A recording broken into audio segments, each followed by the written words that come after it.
Assalamualaikum warahmatullahi wabarakatuh.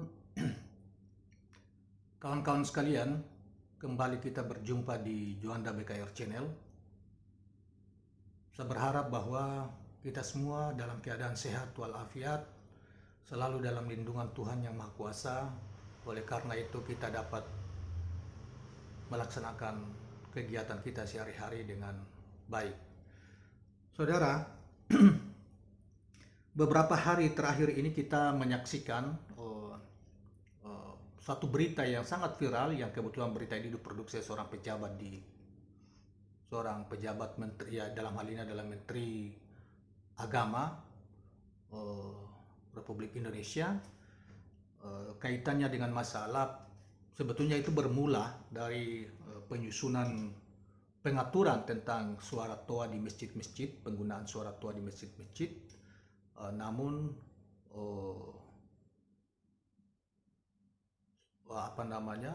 ada pernyataan yang mencoba untuk membandingkan antara suara azan dengan gonggongan anjing. Nah, saya hampir tidak percaya persis nanti karena saya agak mencari tentang sumber aslinya Menteri Agama itu bicara di mana, dan baru tadi saya buka Twitter, saya lihat mencermati ucapan beliau dalam memberi keterangan itu tentang terkait dengan masalah pengaturan peraturan menteri yang disusun itu untuk mengatur soal penggunaan toa di masjid-masjid itu.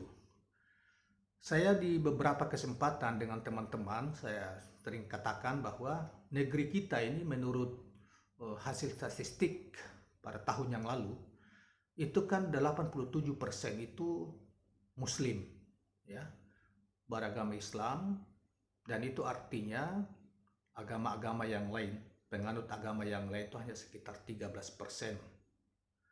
yaitu Nasrani, di situ ada Katolik dan Protestan, kemudian ada Hindu, ada Buddha, bahkan yang lain ada, mungkin juga ada Yahudi. Nah, tentunya memang kita juga sering mendengar yang di pemerintahan Pak Jokowi selama 2 periode ini memang ada banyak pejabatnya, bahkan buzzer, terutama buzzer-buzzernya itu membuat pernyataan-pernyataannya sebetulnya sangat menyinggung, ya, tidak sensitif, kurang sensitif, sehingga menyinggung perasaan umat Islam, sehingga sering terjadi polemik, ya, di masyarakat yang kemudian bermuara kepada misalnya ditangkaplah seorang ulama, tokoh ini yang kita tahu dan memiliki pengikut yang besar, yang kemudian yaitu Pak Habib Rizik, yang sekaligus juga membubarkan beberapa organisasi Islam yang berkomunitas Islam, yaitu seperti FPI yang terakhir, kemudian pertama itu adalah yaitu di periode pertama Pak Jokowi. Nah, akhirnya opini atau pandangan tentunya sebagian umat mengatakan bahwa pemerintahan Jokowi ini kurang ramah terhadap orang Islam. Tentu ini bisa diperdebatkan. Dan yang terakhir ini adalah Pak Gus Yakut atau Menteri Agama kita, yang menurut saya setelah cermati video itu, mungkin beliau tidak bermaksud seperti memberi keterangan, tidak bermaksud membandingkan, tetapi karena penjelasan beliau itu mirip sekali membandingkan, sehingga orang berkesimpulan seperti itu. Saya malah ada dua hal yang saya cermati dari pernyataan beliau ketika mencoba untuk menjelaskan tentang peraturan yang dibuatnya itu. Kalau kita cermati, saya berkesimpulan bahwa sebetulnya di satu sisi dengan mengangkat anjing, gonggongan anjing, seakan-akan gonggongan anjing diafiliasi kepada kaum Nasrani, walaupun dia tidak sebutkan. Sampai maknanya seperti itu. Jangan bilang apakah kita terganggu atau tidak kalau gonggongan-gonggongannya di pihak yang sana. Nah, jadi seakan-akan itu mentamsilkan gonggongan anjing itu adalah kelompok-kelompok agama lain. Sementara kita ajan itu di ini kan di apa ke Muslim. Karena tipis sekali kita mesti cermati ulang-ulang baru kita bisa mengambil ini, maka orang kemudian secara apa berkesimpulan secara apa namanya keras mengatakan bahwa eh, beliau membandingkan antara suara ajan itu dengan gonggongan anjing. Nah, jadi yang pertama saya ini begitu, kemudian kedua ya beliau membandingkan. Nah, tetapi saya lebih memahami pada konteks yang pertama. Nah, karena itu apa salahnya kalau Pak Menteri Agama itu, kalau misalnya saya menafsirkan itu seperti itu, menafsirkan mengklarifikasi ulang secara terbuka bahwa maksud dia tidak seperti itu. Sehingga tidak menimbulkan pro kontra dan macam-macam gitu ya, kemudian dikecam dan lain sebagainya, padahal dia seorang muslim. Ya cuma memang apalagi dianggap sebagai seorang anak kiai, walaupun kapasitas beliau dari sisi keilmuan tentunya jauh dari itu ya. Atau kita lihat bahwa karena dia juga tidak berlatar belakang studi-studi Islam sekolahnya, jadi bisa dipahami seperti itu.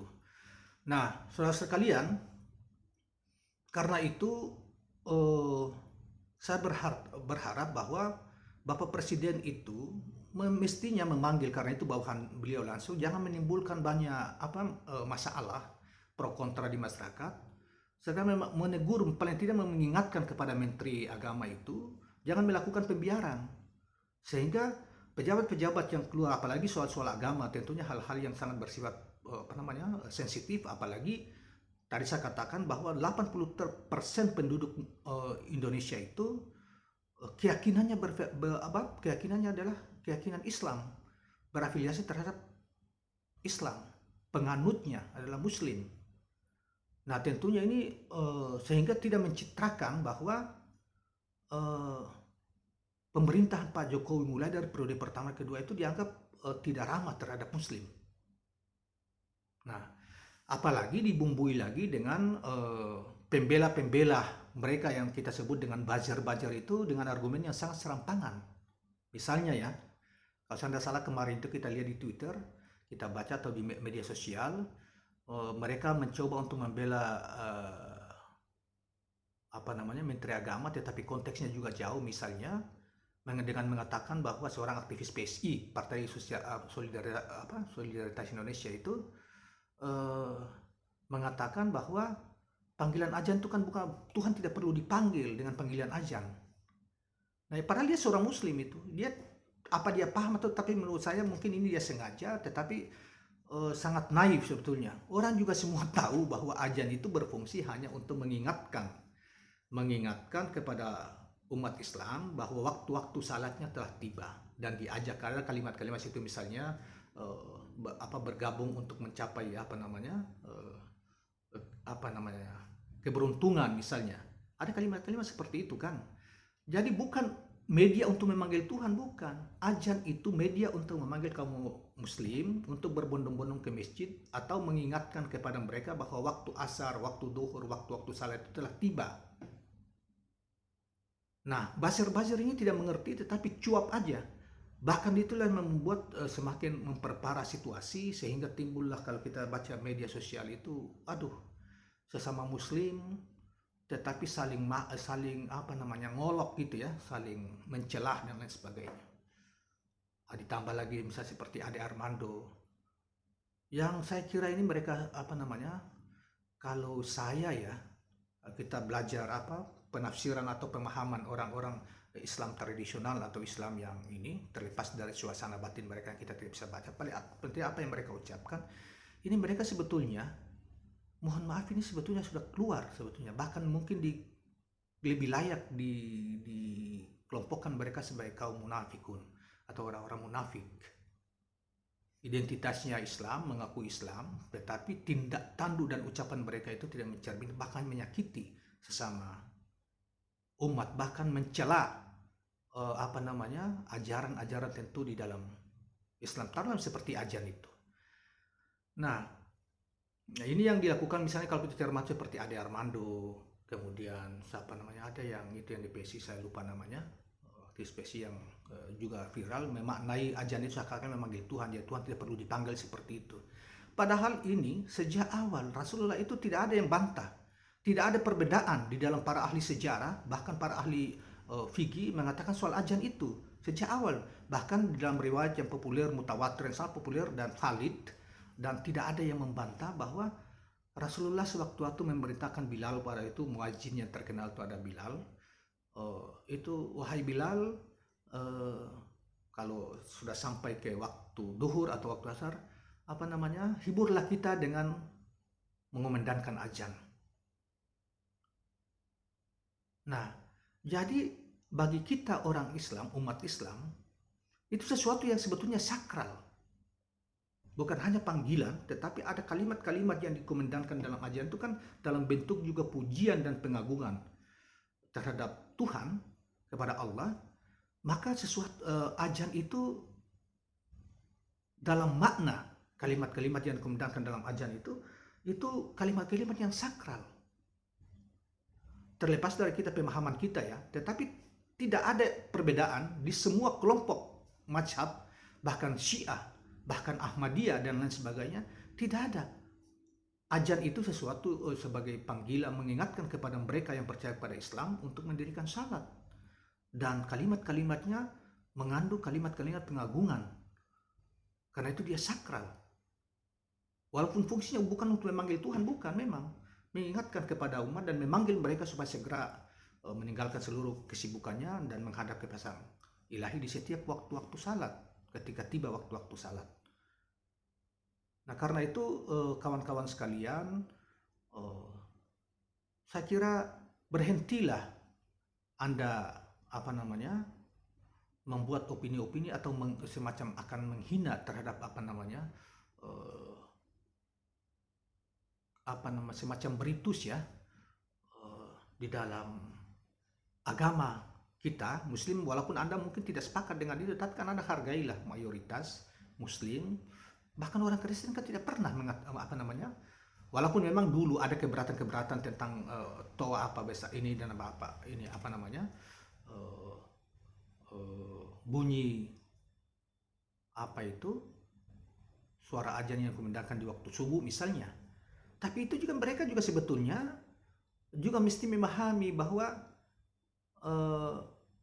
kita juga tidak pernah protes bel gereja misalnya, bunyi lonceng gereja misalnya, kita tidak pernah.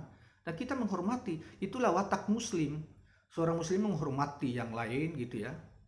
Warga jauh mereka waktu beribadah di gereja di waktu hari Minggu yang paling umum, mereka bunyikan, kita tidak pernah protes.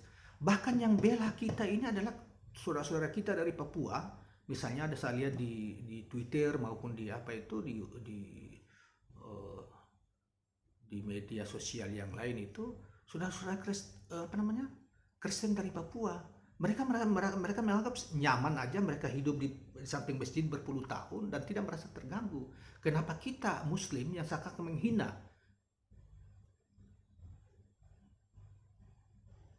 Nah, karena itu kita mestinya negeri kita ya, atau masalah-masalah keagamaan yang kita hadapi di Indonesia ini kan banyak hal yang berkaitan masih banyak wacana yang masih besar yang mesti kita diskusikan, bukan hal-hal yang kecil seperti pengaturan suara azan dan lain sebagainya.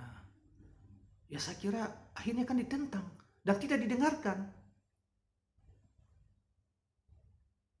Bukan berarti kita tidak menghargai saudara-saudara kita yang lain atau terganggu, saudara kita yang lain juga tidak terganggu. Di tempat saya tidak sebutkan tempatnya, itu di masjid yang sangat besar. Berhadapan dengan masjid itu ada beberapa keluarga Kristen dan mereka tidak pernah merasa terganggu atau apa. Waktu subuh dikumandangkan azan subuh di setiap waktu. Bahkan di khutbah masjid dikumandangkan khutbah keluar. Tidak ada. Kita saja ini yang paling banyak ini para bajar-bajar itu. Karena itu kita ingin bertanya, wahai Pak Menteri Agama dan kawan-kawannya yang sepandangan dengan beliau, apa yang kalian cari? Apa yang kalian ini dengan keyakinan yang oleh kalian mengatakan kalian juga sebagai Muslim? Nah, jadi Kalau di zaman Pak Harto, yang kita tahun-tahun 90-an ya, tradisi pemikiran perdebatan hal-hal yang besar tentang agama ini, tafsiran terhadap agama ini, itu sangat besar di masa Pak Munawir Sejali, di masa Pak Tarji Tahir, kemudian direspon oleh para intelektual. Di zaman itu ada Gus Dur, ada Nurholis Majid, ada banyak, dan sangat produktif diskusinya. Akhirnya lahirlah apa itu undang-undang tentang perkawinan dalam Islam, undang-undang tentang warisan. Disusunlah itu, lahirlah lembaga-lembaga penghimpun zakat dan lain sebagainya. Yang begitu yang mestinya harus didiskusikan, bukan hal-hal remeh-temeh, bahkan cenderung menghina, membubarkan ormas ini, ormas itu, dianggap kemudian dianggap jadi kita hanya berputar di soal radikal yang kita buat-buat sendiri sebetulnya. Inilah yang yang kita sesalkan ya. Oleh karena itu kita berharap bahwa organisasi-organisasi seperti Muhammadiyah, Nahdlatul Ulama, Majelis Ulama, Korps Alumni HMI, Al-Wasliyah dan lain sebagainya, sebetulnya itu kemudian bisa diajak didiskusi dengan Menteri Agama untuk diskusi baiknya bagaimana, bila perlu juga ajak kepada saudara-saudara kita yang pemimpin-pemimpin gereja dan lain sebagainya. Tapi kan sebetulnya mereka itu tidak ada persoalan. Kita saja sebetulnya. Nah, itu kan menimbulkan pro kontra di kalangan kita dan bisa mengganggu tentang kestabilan di dalam keamanan di dalam masyarakat dan lain sebagainya. Mereka yang tidak ahli sebaiknya stop dan tidak perlu bicara tentang agama. Bicara tentang tupoksinya saja. Misalnya yang lalu itu ada kalimat mengatakan Tuhan itu bukan orang Arab. Apa itu pernyataan seperti itu? Yang juga sama sekali tidak punya pengetahuan tentang agama, tidak ahli. Dia seorang muslim bicara begitu. Tidak usah sebutkan, pasti kalian mengertilah. Itu kan kemudian menimbulkan reaksi. Karena itu berkaitan masalah keyakinan-keyakinan yang sangat sensitif. Kalau kita mau pelihara bangsa ini, kita ingin pelihara bangsa ini produktif, damai, udahlah para pemimpinnya itu bicara harus terukur dan hati-hati. Karena itu bisa menimbulkan instabilitas dalam bernegara dan mengganggu urusan-urusan lebih besar soal ekonomi dan lain sebagainya. Anda tidak pernah mengkritik atau mengontrol supaya mendorong supaya pemerintah bekerja maksimal, bagus. Misalnya soal kelangkaan, bahkan tidak ada di lapangan itu minyak goreng. Tadi saya pergi ke satu supermarket, kasihan banyak ibu-ibu yang tanya, tidak ada yang jual minyak goreng. Dan itu sudah berminggu-minggu tidak teratasi. Anda diam. Padahal mestinya itu didorong supaya pemerintah segera melakukan langkah-langkah supaya segera memenuhi kebutuhan pokok. Salah satu kebutuhan pokok yang penting di dalam tugas mereka untuk melayani masyarakat. Kok kita cara untuk menyinggung keyakinan orang dan hal-hal yang sebetulnya tidak produktif dan sebagainya. Karena itu segera sasaran saya Menteri Agama itu segera mengumpulkan para tokoh dan memberi atau setidak-tidaknya mengklarifikasi bahwa itu bukan itu maksudnya. Ini dia pun diam. Akhirnya kan dia sebagai seorang pejabat negara tidak punya wibawa, kan dimaki-maki di berbagai media dan lain sebagainya. Dipersoalkan. Sangat memprihatinkan sebetulnya bangsa ini. Karena itu belum selesai itu kondisi minyak goreng yang sangat langka di masyarakat, muncul lagi tentang 3 periode dan lain sebagainya atau diperpanjang dan sebagainya soal soal kepemimpinan nasional tentang diperpanjang masa jabatan. Ini menunjukkan kebodohan yang luar biasa dan menunjukkan bahwa kita ini tidak taat sebagai bangsa, tidak taat berkonstitusi. Ini pimpinan-pimpinan partai, jadi kelihatannya mereka ini hanya untuk menyelamatkan diri mereka sendiri. Padahal presiden sendiri berulang-ulang mengatakan bahwa tidak mau. Atau apalah, Anda bisa tafsirkan sendiri. Saya kira kawan-kawan sekalian, ini konteksnya, tapi kita ikut mengambil contoh-contoh yang mudah-mudahan kita bisa wise atau bijaksana sebagai pemimpin-pemimpin negeri ini, pemimpin partai politik.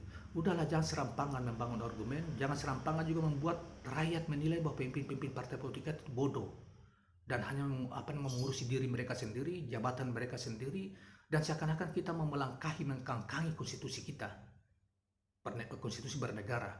Bayangkan kalau presiden itu respon positif, bisa meresponi apa yang mereka inginkan, presiden melanggar bisa dianggap bisa di impeachment, bahkan bisa rakyat turun ke jalan-jalan untuk menjatuhkan karena dianggap melanggar sumpah jabatannya sebagai presiden, melanggar konstitusi dan undang-undang dasar.